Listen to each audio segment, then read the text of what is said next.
Cobalah aku Tuhan, selidiki batinku dan hatiku, mataku tertuju padamu.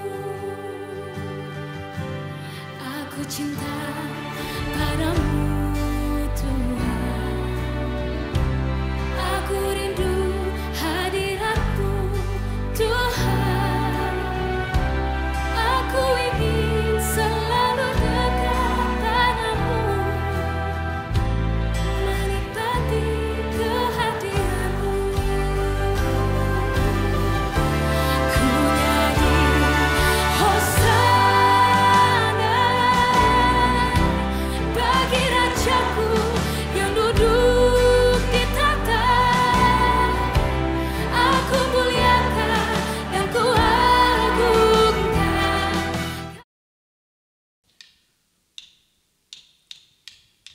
Shalom Bapak Ibu yang terkasih dalam Tuhan. Kita bersyukur berkumpul lagi bersama-sama dalam ibadah. Dan yang paling menyenangkan saat kita berkumpul dalam ibadah adalah kita mau jumpa dengan Tuhan Sang Pemberi keselamatan kita. Amin. Mari semua bersukacita yang telah diselamatkan di dalam nama Yesus. Mari berkumpul memuji nama Tuhan, Juru Selamat kita. Haleluya. Tiba saatnya kami berkumpul bersatu dari semua suku dan bangsa, berdiri di hadapan tahta Anak Domba, satu suara menyatakan keselamatan dari Allah yang duduk dan bertata. Kami naikkan pada Anak Domba, pujian dan kekuatan, hormat dan kekuasaan, kemuliaan bagi Dia selamanya. Kita bersyukur kita diselamatkan, amin. Lebih bersyukur lagi kita jangkau jiwa-jiwa bagi Yesus Tuhan.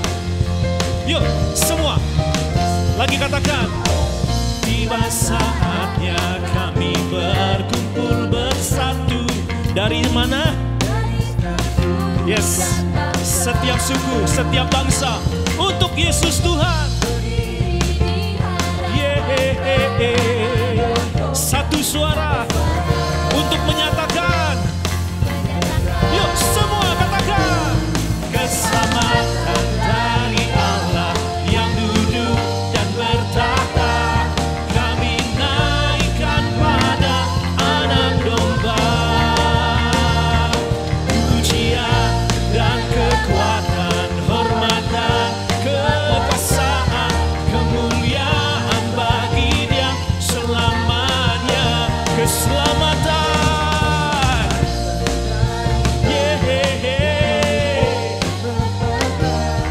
kami naikkan pada Anak Domba. Amin. Kekuasaan, kemuliaan bagi Dia selamanya. Yuk semua bertepuk tangan bersama-sama ya.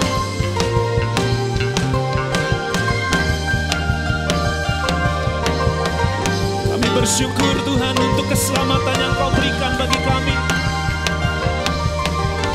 Sebagai rasa syukur kami mau bagikan keselamatan ini bagi setiap jiwa-jiwa. Haleluya.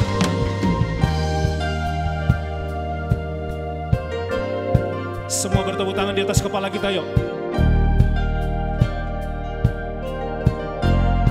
Sambil lambaikan tanganmu. Keselamatan dari Allah yang duduk dan bertata. Mari angkat tangan kita semua.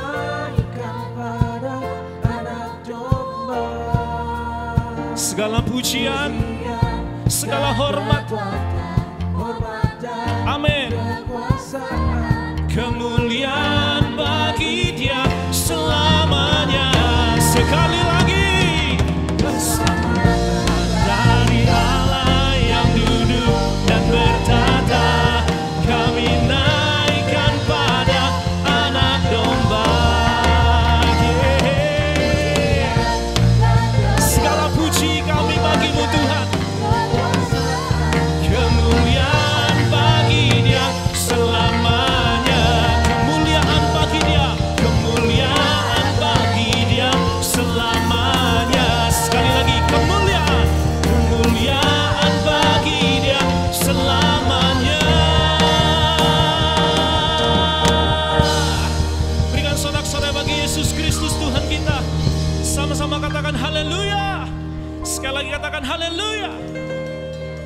Terima kasih. Terima kasih Tuhan Yesus. Silakan duduk saudara. Kami bersyukur ya Tuhan. Keselamatan yang telah kami terima.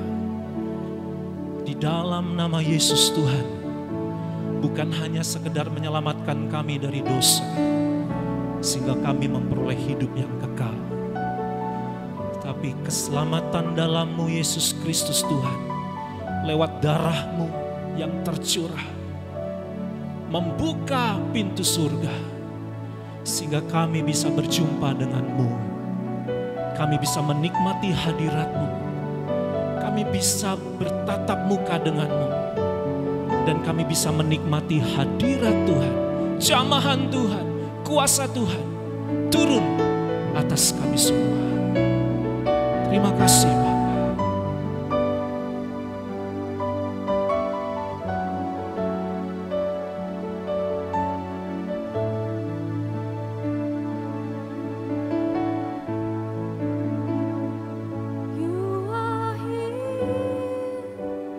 Oh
you're working. You never stop. Yes, you never stop. Hallelujah. Even when I don't see it, you're working. Even when I don't feel it, you're working. You never stop. You never stop working. You never stop. You never stop working. Even when I don't see it, you're working. Even when I don't feel it, you're working. You never stop. You never stop. Yes. Whoa. Even when I don't see it, you're working. Even when I don't feel it, you're working. You never stop. You never stop. You never stop. One more time. Even when I don't see it, you're working. Even when I don't feel it, you're working. You never stop. You never stop working. You never stop. You never stop working. Waymaker, miracle worker. Yes, Lord. We believe. We believe. Oh, we believe you, Lord. Waymaker, miracle worker, promise keeper, light in the darkness, my God. Oh, waymaker, waymaker, miracle worker, promise keeper, light in the darkness. Waymaker, oh, yes, Lord. Jesus, that is who you are. That is who you are. That is who you are. Oh, that is who you are. Jesus, that is who you are. That is who you are.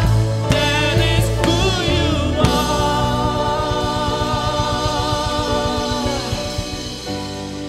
Hallelujah. We worship you, Jesus. We worship your name. Hallelujah. Hallelujah. Thank you, Jesus.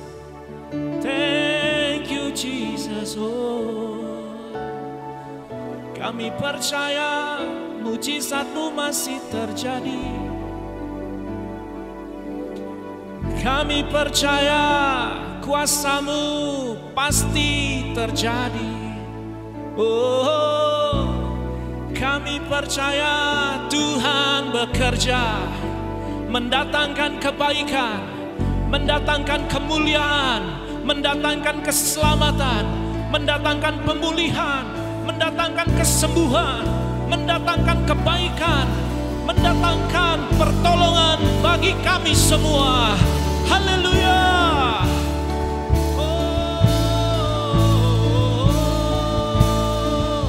Waymaker, miracle worker, promise keeper, light in the darkness, my God, that is who you are. Waymaker, miracle worker, promise keeper, light in the darkness, my God, that is who you are. That is who you are. That is who you are. That is who you are. That is who you are.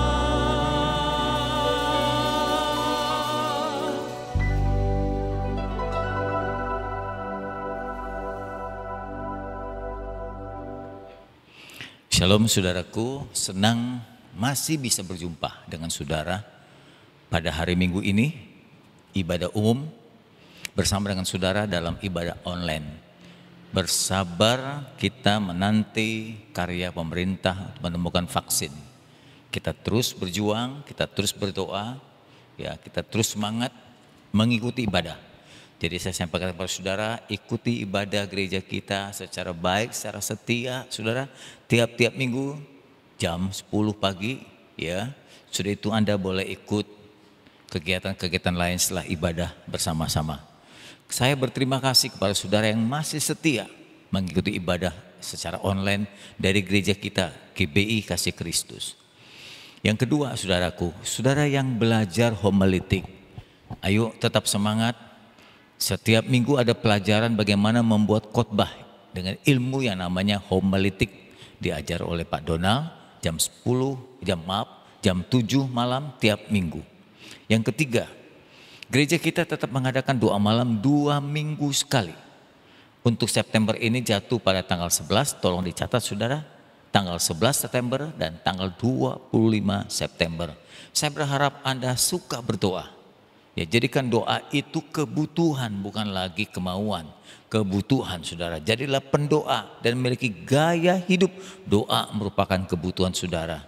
Saudara tidak akan bisa hidup tanpa dekat dengan Tuhan. Mari saudaraku, sebelum masuk pada firman, saya mengajak saudara untuk berdoa. Kita sama-sama berdiri berdoa untuk kebenaran firman Tuhan ini. Bapa, sungguh hati kami bersyukur karena semua dalam keadaan baik dan sehat. Karena masih dapat kesempatan untuk beribadah bersama-sama secara online. Karena kami masih dalam keadaan baik, nafkah masih dapat dicukupi walaupun tidak berkelimpahan. Tuhan, kami berdoa untuk pemerintah dimampukan terus berjuang untuk menemukan vaksin COVID-19 ini yang akhirnya membuat kami dapat hidup normal kembali. Ibadah normal, bekerja normal, belajar normal, bergaul secara normal, apapun jadi normal. Itulah kerinduan kami dan kami percaya menaruh harapan kepada pemerintah dan Tuhan. Tolong Tuhan membantu pemerintah kami atas pimpinan Bapak Jokowi. Pemerintah dan negeri ini berjalan sejahtera dan baik. Makin lama makin maju, makin lama makin makmur.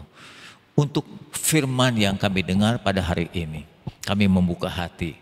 Beri kami pengertian, berikan kami pencerahan, pemahaman yang dalam Tuhan.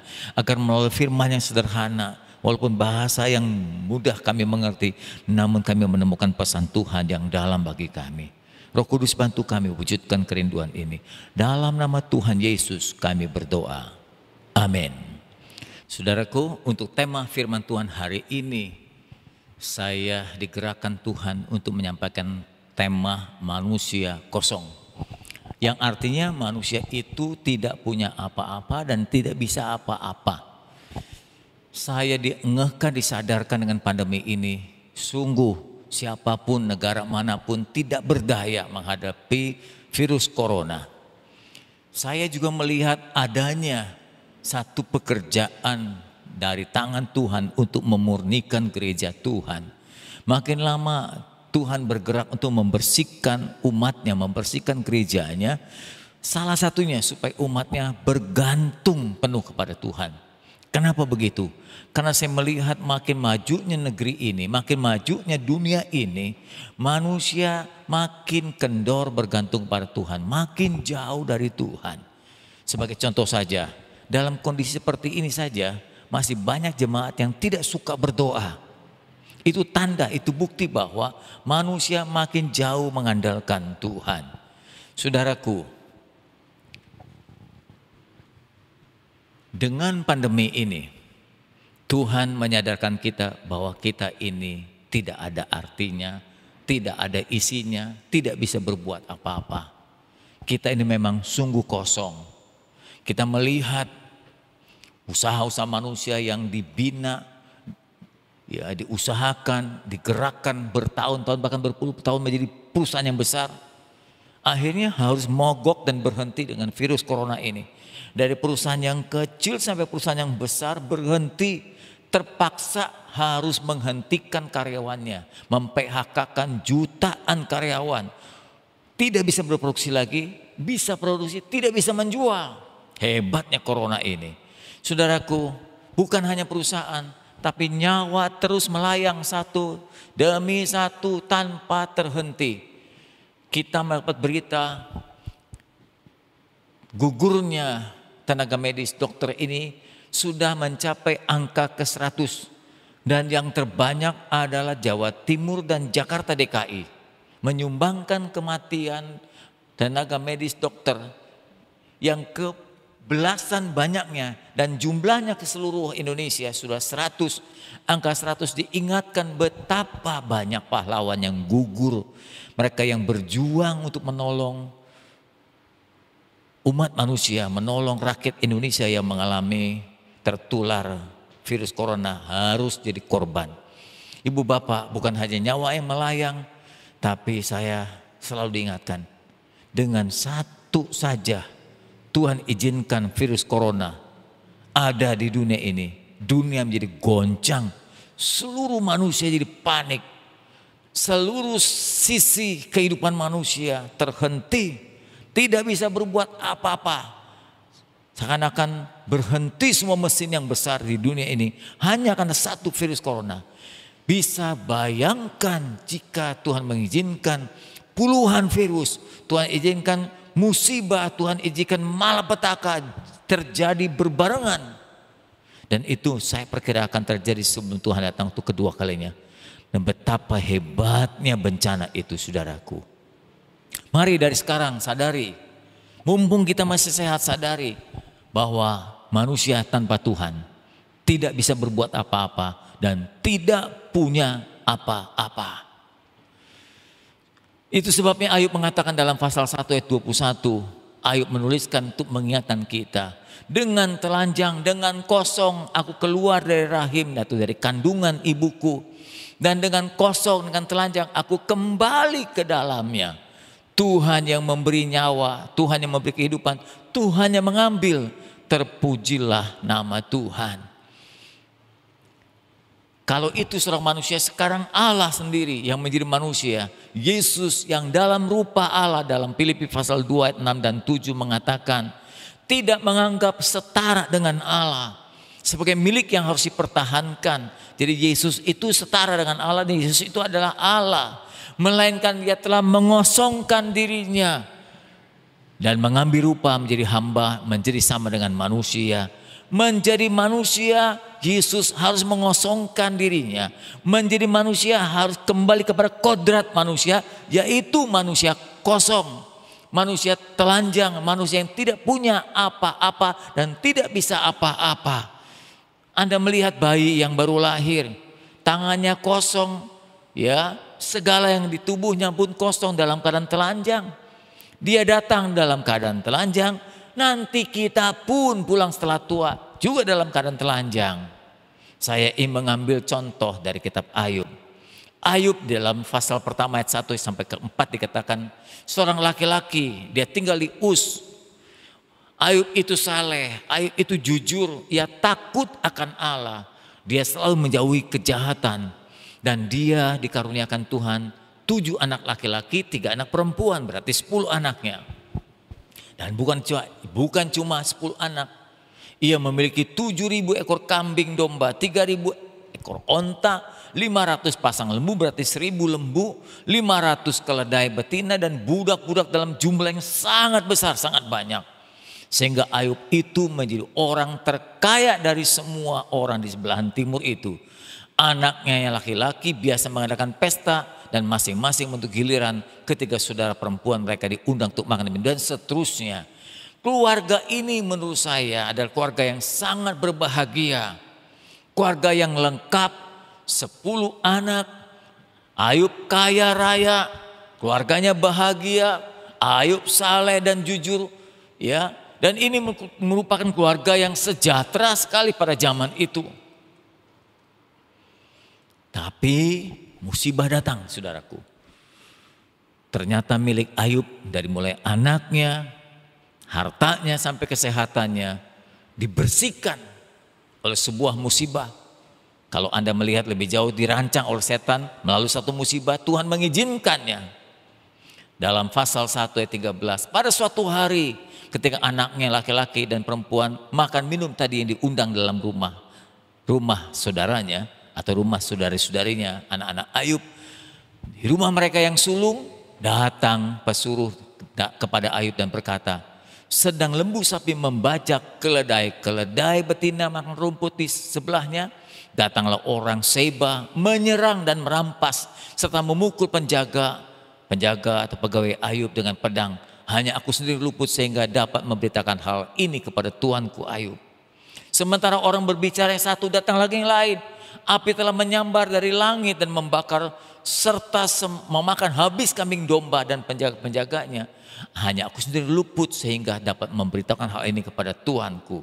Sementara orang itu berbicara, datang lagi orang lain dan berkata, orang-orang Kasdim membentuk 3 pasukan lalu menyerbu onta-onta tuanku, merampas serta memukul penjaganya dengan mata pedang. Hanya aku sendiri yang luput sehingga aku dapat memberitakan ini kepada tuanku Ayub. Sementara itu masih bicara, datang lagi orang lain.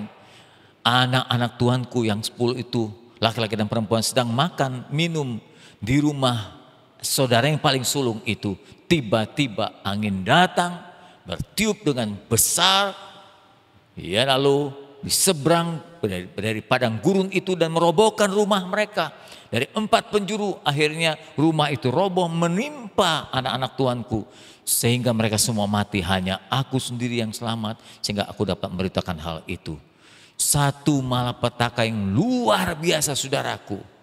Tidak tersisa, 10 anak mati terbunuh, harta habis dirampas, dirampok, terbakar.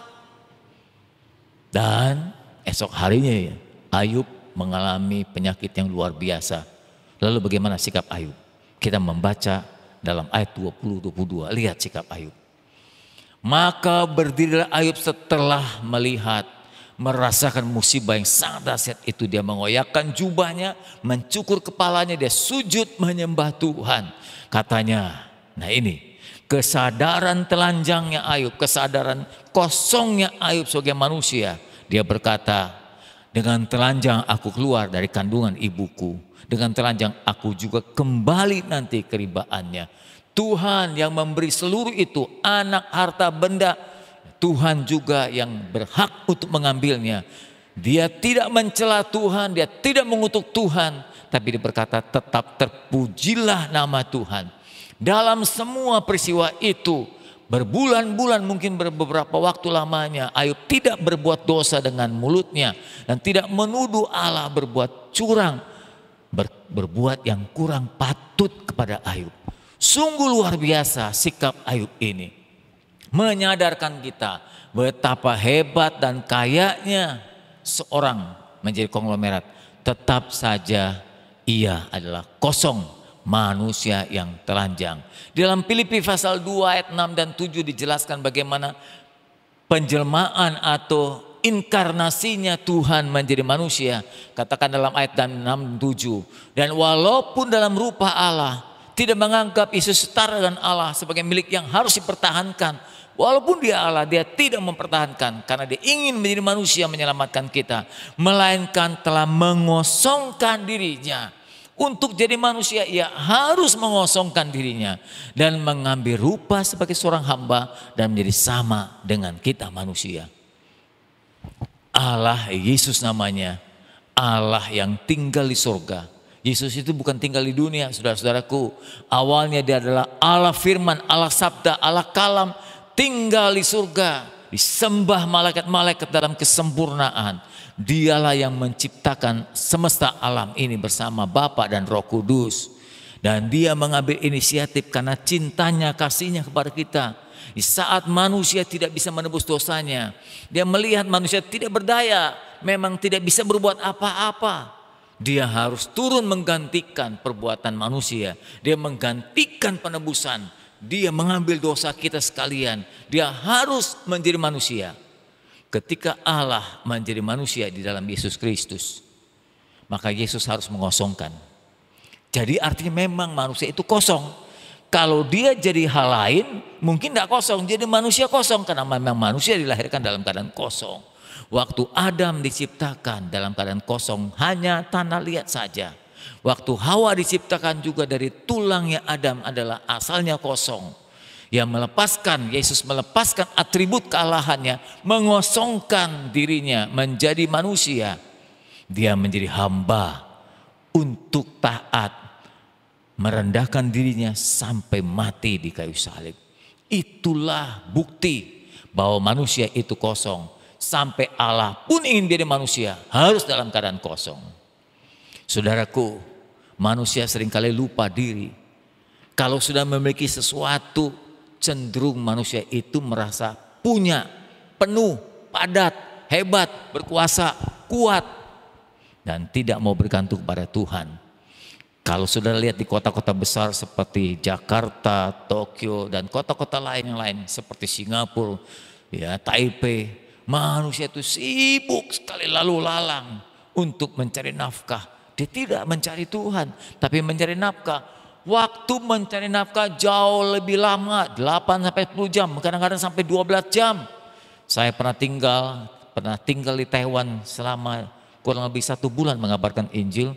Saya melihat bukan pegawai, bos saja sampai tetap turun jadi pegawai, tidur di kardus, mencari nafkah sampai pagi hari. Pagi-pagi jam 6 datang, pulang jam 2 pagi, tidur cuma 4 jam, balik lagi ke pabriknya. Pabrik benang waktu itu yang saya lihat. Saya datang ke pabriknya, bos itu sedang tidur di kardus, kan istirahat siang hari, kerja lagi. Manusia sudah menjadi budak dari pekerjaan. Saudaraku, manusia mulai tidak mau bergantung kepada Tuhan, bergantungnya kepada harta, bergantungnya kepada karir, bergantung kepada masa depan, bukan bergantung kepada pemilik masa depan, pemberi masa depan, sumber kehidupan kita yaitu Tuhan Allah kita. Manusia lebih serius memburu harta, memburu uang daripada memburu Tuhan.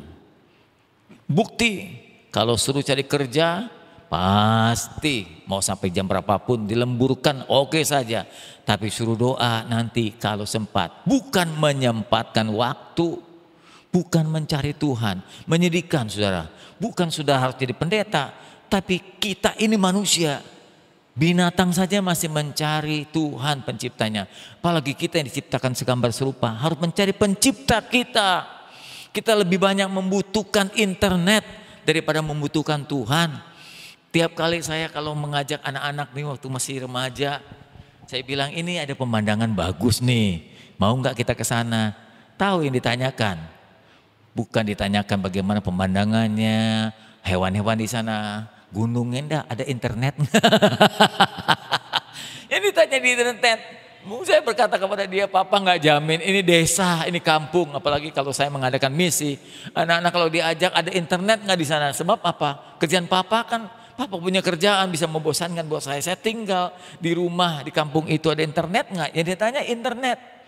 7-Eleven, apalagi Lawson tuh. Semua kumpul anak muda karena internet. Makanan sih seketarnya aja.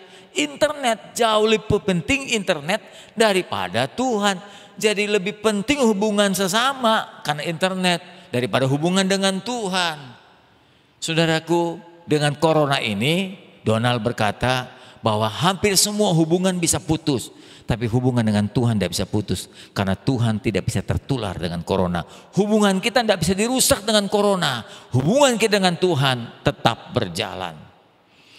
Berikutnya saudaraku, ada begitu banyak orang lebih fokus mencari nafkah dunia daripada membekali untuk kekekalan hidup di sana. Padahal di sini hanya tahan 60-70 tahun.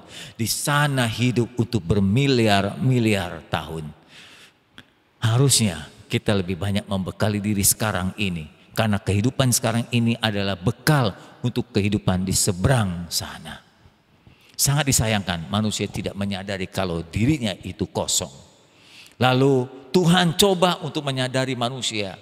Salah satu yang digunakan Tuhan untuk menyadari manusia bahwa manusia kosong adalah dia menuliskan dalam Matius pasal ke-6 ayat 9 sampai 11 dalam doa yang diajarkan kepada murid-muridnya disebut dengan doa Bapa kami. Karena itu berdoalah demikian, anak-anakku, Bapa kami di surga, dikuduskanlah namamu, datanglah kerajaanmu, jadilah kehendakmu di bumi seperti di surga. Berikanlah kami pada hari ini makanan kami yang secukupnya. Nah, ayat yang ke-11 ini merupakan tekanan. Ya, berikan kami pada hari ini makanan yang secukupnya. Kalimat ini ingin menyadarkan kita supaya kita tidak bergantung penuh pada makanan kita. pada nafkah kita. Makanya dia berkata, ajarkan aku Tuhan untuk meminta berkat, berikan makanan kami pada hari ini secukupnya. Tuhan tidak mengajarkan kita untuk meminta berkat berlimpah-limpah. Saya sering berkata, kenapa Tuhan tidak ajarkan kita minta, Tuhan berikan aku berkat untuk sebulan ya Tuhan, untuk setahun, kalau perlu 10 tahun sekali tembak besar begitu. Sudah itu akan aku gak usah berlah-lah lagi. Masalahnya saudara, saya juga sadari kalau kita terlalu banyak diberikan berkat, maka kita gak pernah lagi datang kepada Tuhan untuk meminta dan memohon. Kita tidak lagi bergumul meminta kepada Tuhan karena kita sudah punya banyak, punya cadangan. Nah karena itulah yang membuat manusia tidak bergantung kepada Tuhan. Kalau sudah kaya, harta melimpah, tapi manusia diajarkan cenderung oleh Tuhan untuk meminta makanan hari ini secukupnya. Agar kita bergantung kepada Tuhan. Manusia sudah diperbudak oleh mamon. Manusia tidak lagi diperbudak oleh Tuhan, tidak diperhamba oleh Tuhan, tapi oleh harta dunia. Sudah salah sasaran hidup manusia yang kosong ini. Waktu manusia, waktu kita sudah banyak disita untuk mencari nafkah. Seluruh hidup kita habis disita waktunya untuk mencari nafkah, sehingga untuk Tuhan hampir tidak ada sisanya lagi. Sekali lagi, buktinya ketika kita disuruh berdoa, kita beralasan, tidak ada waktu, aku sibuk, kerjaanku masih banyak, aku masih tugas ini, aku punya janji itu, aku ini, banyak alasan. Kalau saudara, saya ulang kembali, hei jemaat Tuhan, jika engkau sungguh mengasihi Tuhan, sadar dosamu ditebus oleh Tuhan, maka doa 1-2 jam itu nggak ada artinya. Berkomitmenlah untuk berdoa, jangan beralasan. Kalau Anda tahu tanggal 11 dan 25 September adalah hari doa, malam doa, lingkari di almanak saudara pada hari dan jam itu. Aku tidak lagi mengambil pekerjaan, aku tidak mau bertemu dengan orang lain kecuali bertemu dengan Tuhan saja. Itu komitmen kita saudaraku.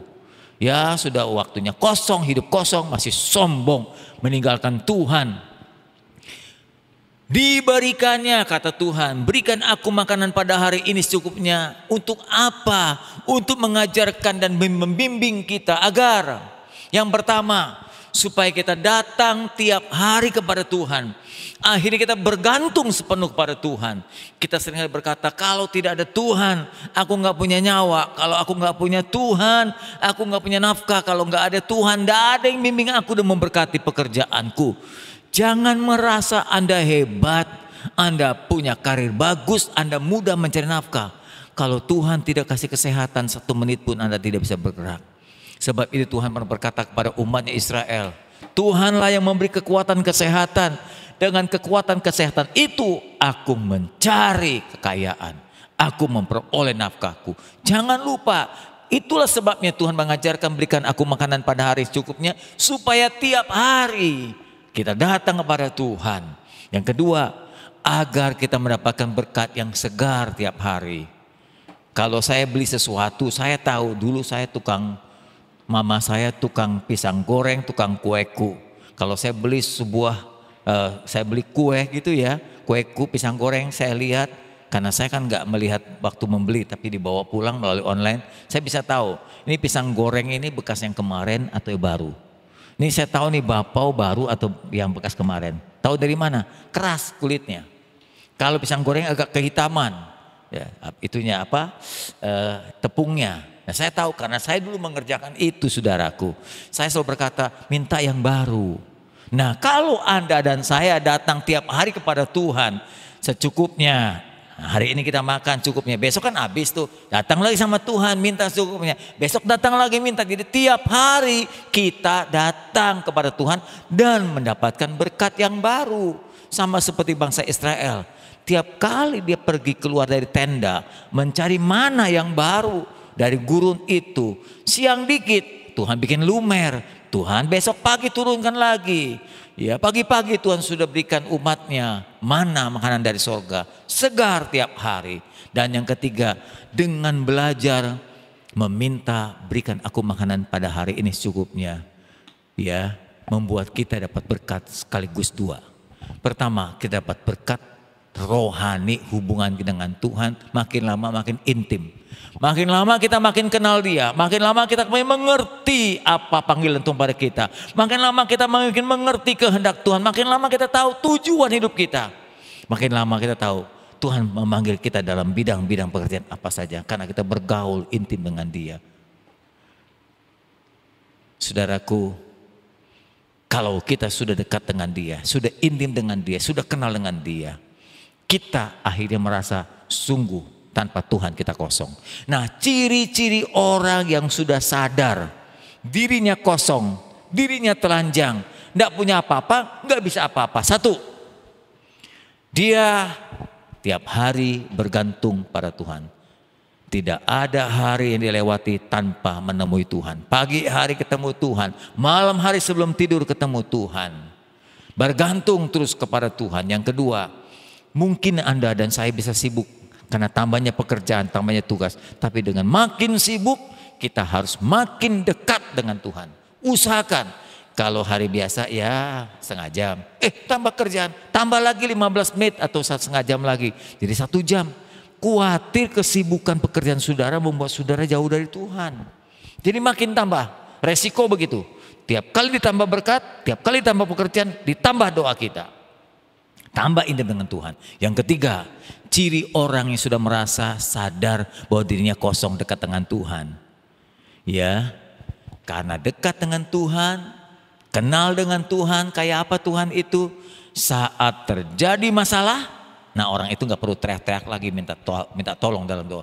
Tuhan tolong ini, nggak usah, karena aku sudah kenal siapa Tuhanku. Tanpa aku minta dia pasti tolong, tanpa aku teriak dia pasti menolongku. Jadi orang-orang yang berciri dirinya kosong dekat sama Tuhan, ketika punya masalah dia diam, dia lebih tenang. Dia tahu Tuhan pasti buka jalan. Dia selalu berkata, aku tahu Tuhan pasti buka jalan. Ku tahu Tuhan pasti buka jalan. Ku tahu Tuhan pasti buka jalan. Bukan teriak, bukan doa setengah mati, tapi nyanyi dalam kegirangan dan dengan iman. Ku tahu Tuhan pasti buka jalan. Ciri yang keempat adalah dia sadar semua yang dia punya, mobil, deposito, uang, tabungan, rumah, itu bukan milik dia. Tuhan cuma menitipkan pada saya karena saya kosong. Karena saya telanjang, datang gak bawa apa-apa, nanti pulang mati pun gak apa-apa. Jadi yang ada pada saya itu dititipkan Tuhan untuk dikelola, untuk menjadi berkat dan memberkati orang lain. Jadi harus sadar, apa yang kau miliki, uangmu, depositomu, hartamu, itu titipan Tuhan. Jika satu kali Tuhan gerakan Anda untuk berbuat sesuatu bagi proyeknya, jangan berat, lepaskan.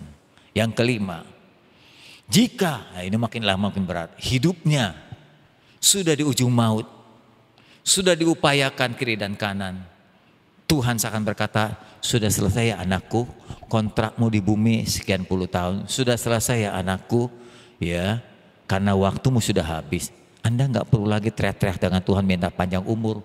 Nggak usah doa puasa, ngajak satu gereja berdoa puasa di rumah sakit. Nggak usah panggil pendeta, beberapa orang tumpangi tangan supaya umur diperpanjang. Nggak usah mohon-mohon teriak-teriak sama Tuhan supaya diberikan umur lagi seperti Hizkia. Nggak usah. Kalau memang kita sudah dekat sama Tuhan, apa yang Tuhan putuskan itu yang terbaik. Kita berkata, Tuhan aku rela, aku harus kembali ke rumah Bapa yang kekal. Karena waktuku di bumi ini sudah selesai. Firman Tuhan hiburkan kita dalam Wahyu pasal yang ke-14. Ayat 13 berkata begini. Aku mendengar suara dari sorga berkata, tuliskan seperti ini ya. Berbahagialah orang-orang yang mati. Yang mati dalam Tuhan, yang mati dalam keadaan kosong, yang sadar bahwa hidup ini kosong dan telanjang, tidak punya apa-apa, hidupnya bergantung pada Tuhan. Itu namanya disebut mati dalam Tuhan. Sejak sekarang ini, sungguh kata Roh Tuhan, supaya mereka beroleh istirahat dari jerih lelahnya selama ini. Karena segala perbuatan baik mereka, perjuangan mereka, jadi berkat buat mereka, menyertai mereka sekalian. Berbahagialah saudara yang telah menyadari hal ini. Berbahagialah saudara yang mendengar firman ini lalu melaksanakannya dengan baik. Tuhan berkati saudara. Mari siapkan hati kita untuk menikmati perjamuan kudus dari Tuhan. Kiranya perjamuan kudus ini makin meneguhkan kita bahwa kita sungguh kosong tanpa ditebus Tuhan. Kita tidak bisa apa-apa, kita tidak punya apa-apa, kita pun bukan siapa-siapa. Saudaraku, manusia itu kosong, tidak punya apa-apa, nggak bisa apa-apa. Lahir tidak bawa apa-apa, mati pun tidak bawa apa-apa. Kesadaran inilah yang membuat kita makin dekat dengan Tuhan.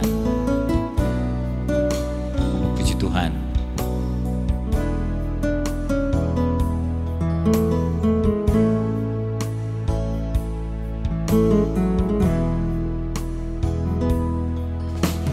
Ku tak membawa apapun juga saat ku datang ke dunia.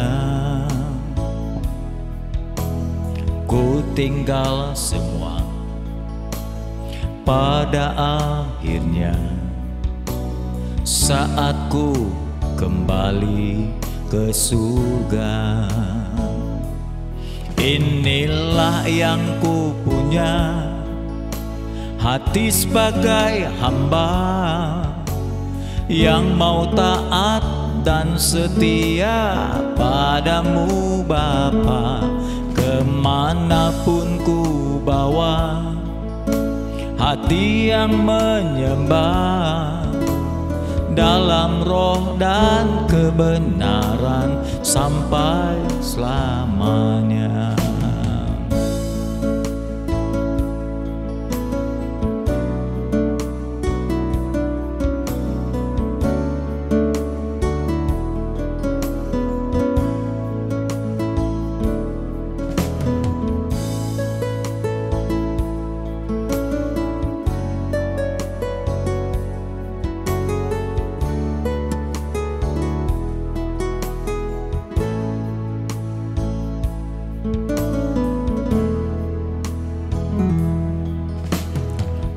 Tak membawa apapun juga saat ku datang ke dunia.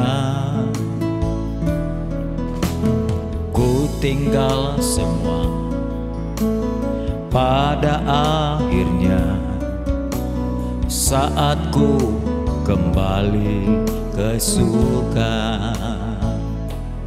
Inilah yang ku punya, hati sebagai hamba yang mau taat dan setia padamu Bapa. Kemanapun ku bawa, hati yang menyembah dalam roh dan kebenaran sampai selamanya. Inilah yang ku punya, hati sebagai hamba yang mau taat dan setia padamu Bapa. Kemanapun ku bawa, hati yang menyembah dalam roh dan kebenaran sampai selamanya. Dalam roh dan kebenaran sampai selamanya. Dalam roh dan kebenaran sampai selamanya.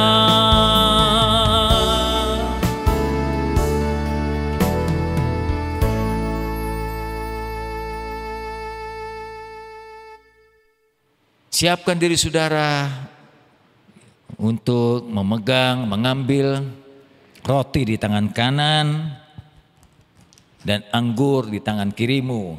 Mari semua jemaat berdiri bersama-sama, mengambil roti di tangan kananmu dan memegang anggur tangan kirimu. Kita berdoa lebih dulu untuk firman Tuhan yang telah kita dengar.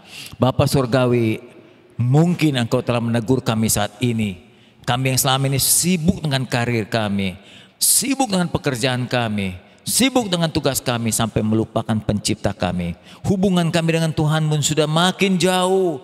Tanpa terasa kami diseret arus kesibukan, seret arus dengan masa depan, diseret arus dengan tanggung jawab. Sampai kami melupakan pencipta kami. Ampuni kami Tuhan. Sadarkan kami bahwa kami kosong. Tanpa Tuhan kami tidak punya isinya. Semua yang kami miliki, yang kami punya ini hasil dari jerih adalah titipan Tuhan semata saja. Dari nyawa kami, keluarga kami, anak-anak kami, istri, suami, harta kami, semua titipan Tuhan. Tak ada yang bisa kami bawa. Tuhan, kami datang keadaan telanjang, pulang pun dalam keadaan telanjang, datang dengan keadaan kosong, seperti bayi tanpa bawa apa-apapun. Mati juga kami dibungkus dengan kain semata. Tuhan, ingatkan kami hal ini. Dengan perjamuan kudus yang kami genggam saat ini, menyadarkan kami pun tidak bisa menebus dosa kami. Kami pun adalah manusia yang tak berdaya dan kosong. Dalam nama Yesus kami berdoa, teguhkan dan kuatkan kami dengan perjamuan-Mu. Amin. Saudaraku, mari genggam roti di tangan kananmu dan anggur di tangan kirimu. Dengarkan firman Tuhan lebih dahulu. Ingat, sebelum kita makan perjamuan ini, kita minta ampun kepada Tuhan atas kelalaian. Bukan cuma karena kesalahan, kelalaian kita, kewajiban kita yang tak pernah kita kerjakan, kesalahan kita, dosa yang kita buat sengaja atau tidak, supaya kita layak untuk menerima perjamuan. Firman-Nya berkata, apa yang telah kuteruskan ini kepadamu, aku terima perintah dari Tuhan, bahwa Tuhan pada waktu akan diserahkan mengambil roti ini, dan sudah itu ia mengucap syukur atas roti ini, dan dia memecahkannya dan berkata, inilah tubuhku diserahkan bagi kamu sekalian, perbuatlah ini untuk mengingat akan pengorbananku. Mari kita makan sama-sama di dalam nama Tuhan Yesus Kristus.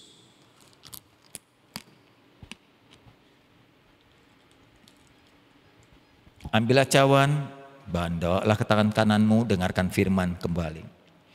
Demikian firman Tuhan berkata, sesudah itu Tuhan Yesus mengambil cawan, dan kemudian dia berkata, cawan ini adalah perjanjian baru, sudah dimeteraikan oleh darah Yesus. Lakukan ini tiap kali kamu meminumnya untuk mengingat akan pengorbananku. Sebab tiap kali kamu makan roti dan minum cawan ini, kamu memberitakan kematian Tuhan sampai Tuhan Yesus datang untuk kedua kalinya. Kita minum sama-sama dalam nama Tuhan Yesus. Terima kasih Tuhan. Mari kita berdoa kembali. Tuhan, kami bersyukur. Dari nyawa Kau berikan, berkat Kau berikan, perlindungan Kau jaga, Kau berikan juga bagi kami. Engkau memelihara kami dari tahun ke tahun, dari bulan ke bulan, dari hari ke hari tanpa henti, sampai detik ke detik yang lain. Tak pernah Allah tinggalkan kami, Allah yang Immanuel. Sampai Kau tebus kami dengan darah-Mu, dengan nyawa-Mu. Siapa kami ini? Manusia kosong, manusia yang tidak bisa apa-apa dan tidak punya apa-apa. Ajarkan kami mengandalkan Tuhan, dekat dan bergantung kepadamu Tuhan. Ampuni kehilafan kami, kealfaan kami. Kami sudah banyak disita oleh pekerjaan kami, kesibukan kami, kegiatan kami. Sampai kami tidak mencari Tuhan lagi. Ampuni kami Tuhan. Dengan perjamuan ini kami diingatkan bahwa Tuhan telah berkorban begitu banyak bagi kami. Sampai memberikan nyawanya bagi kami. Ampuni ya Tuhan. Terima kasih. Walaupun kami telah begitu banyak berbuat kesalahan, Tuhan tetap memelihara kami. Mohon Tuhan, jangan bosan, jangan murka. Maklumi kami dan ampuni kami. Angkat kami kembali dan tuntun kami. Ajarkan kami dengan firman dan hikmat-Mu agar kami makin berkenan kepadamu Tuhan. Mari saudara-saudaraku, kita akan akhiri ibadah kita. Angkatlah kedua tanganmu dan terimalah berkat dan penyertaan Tuhan. Ingat apa yang sudah diumumkan pada hari ini tentang doamu, tentang homiletikmu, hal-hal yang lain. Angkat kedua tanganmu dan terimalah berkat Tuhan. Ibadah telah selesai ya Tuhan. kami telah dengar firman Tuhan, kami telah dengar pujian, kami telah memuliakan Engkau bersama-sama dengan jemaat semua tempat melalui online ini. Sekarang kami bersatu hati memohon, karena tanpa tuntunan, tanpa bergantung kepadamu kami bukan siapa-siapa, kami tidak punya apa-apa. Oleh kasih karunia Tuhan, Bapa yang baik, cinta Yesus yang tak berkesudahan, senantiasa diberikan terus tiap-tiap hari. Kekuatan perlindungan Tuhan, Roh Kudus, Tuhan Roh Kudus yang tiada henti melindungi kami, menjaga kami hari demi hari sampai saat ini, bahkan seterusnya ke depan. Di dalam nama Yesus bersama kami hari ini dan seterusnya. Dalam nama Yesus. Amin. Tuhan berkati.